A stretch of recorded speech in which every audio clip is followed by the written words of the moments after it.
Who is Dr. Hope O'Brien? Hope O'Brien is a neurologist who specializes in headache medicine. I am a wife, I'm a daughter, a sister, a friend, and a patient advocate. So my work dealing with pediatric headache is important because there's not enough headache specialists to manage the need for these patients. So 10% of children have migraine, and unfortunately it is a condition that's still underdiagnosed and undertreated. Some of the symptoms or consequences of migraine is extreme head pain. Headache or migraine is not just a headache, it's a combination of symptoms that involve nausea or vomiting, light and sound sensitivity. These headaches can last 4 hours or more, and the consequences of them include staying home from school, not being able to participate in activities, or hanging out with your friends. What I would say to 18-year-old Hope is it's going to be challenging, but it's going to be rewarding as well. So when I was 18, I was excited about going off to college and doing my own thing and thinking I'm an adult now and I can make decisions on my own and thinking that life is going to be easy, but it's not, right? So we can't really control some of the things that come our way. I never would have thought I'd be married 4 years later.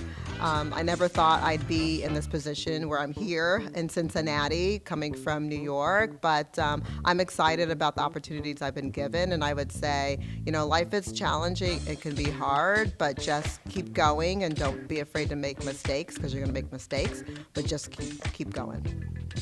As a Black business owner, some of the hurdles that I've had to go through is trying to get mentorship.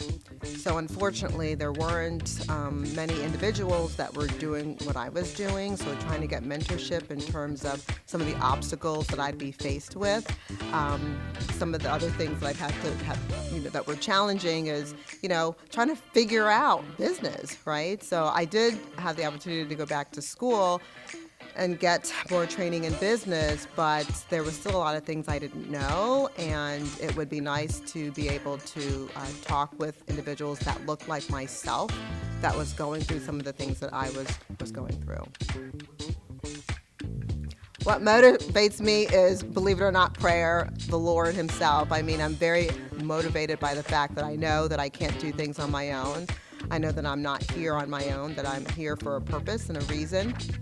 And so what motivates me is knowing that I'm doing something every day to make someone's lives a little bit better, that I'm giving back to the community, I'm giving back to my patients, and I'm able to help a patient live without pain one day at a time. It just thrills me to have people come in and say, oh my gosh, I had no idea what it feels like to not have head pain.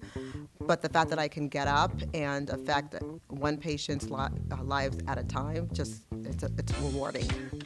How I would describe Black history would be, that's a question that I've actually thought about, especially here in February, because I feel like every day is Black history, right? The fact that we can recognize the accomplishments of Black individuals who are living not here in the United States, but around the world.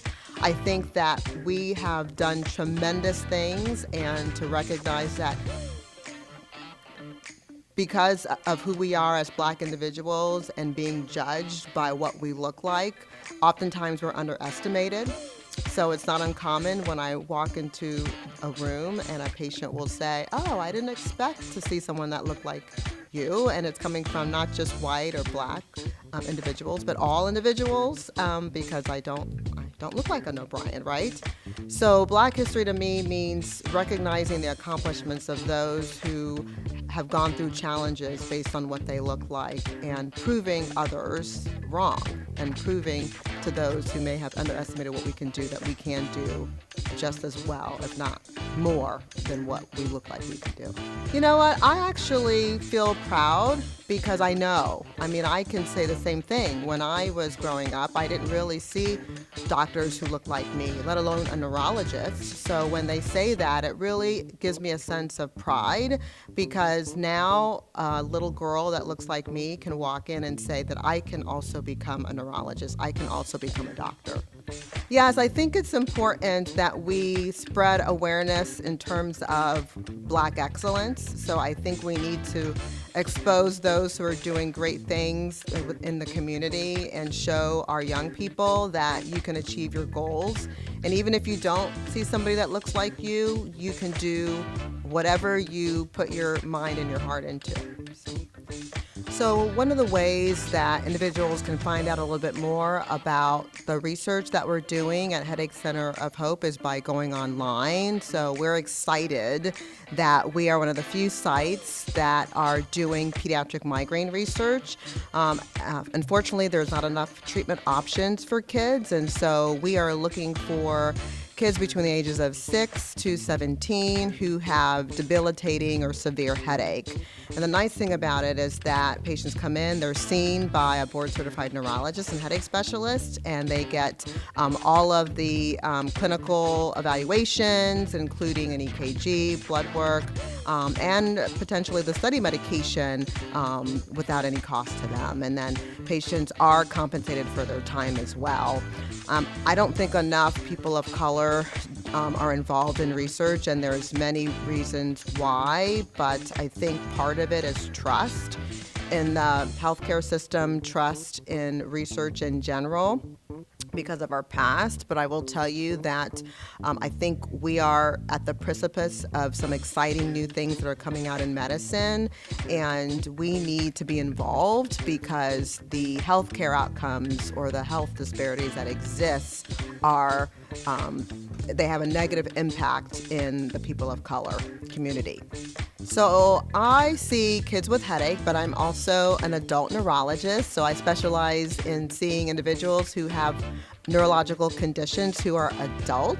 So I see individuals who not only have migraine, but who have seizures or may have movement disorders or like Parkinson's disease or stroke, if anybody's had a stroke or if they want to prevent stroke. Those are the individuals that I see. So I take care of patients who have brain and nervous system disease or disorders. That is it.